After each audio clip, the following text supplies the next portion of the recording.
Lana didn't know what she needed, but some eggnog would be a pleasant start. A table had been set up along the wall, complete with coffee urn and cookies, the little hard ones from a Christmas-themed tin.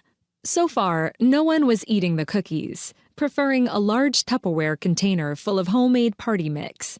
Sadly, there was no eggnog and not enough hands, so Lana fixed coffees for 3 instead.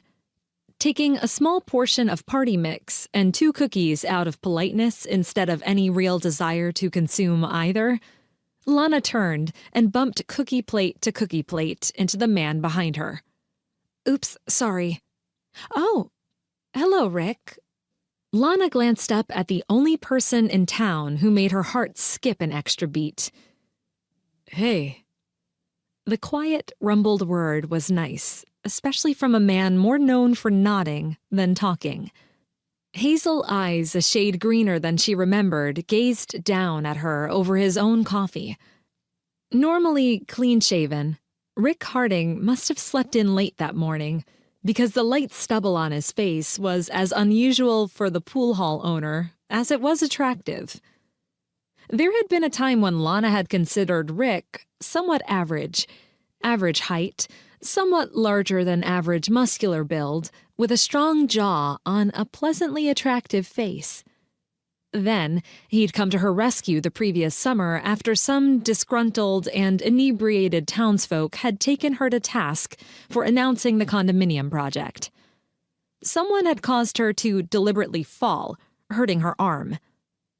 After helping her off the ground, Rick had promptly punched the lights out of the man who tripped her.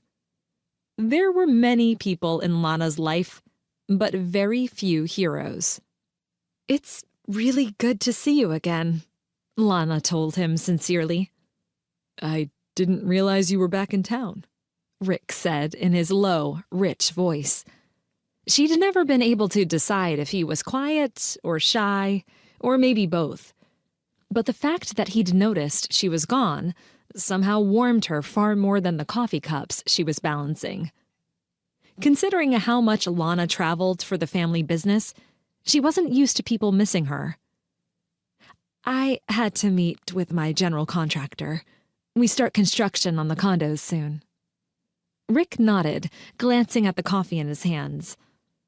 Lana liked how his hands were strong and how his fingers, calloused from work, wrapped around his coffee cup.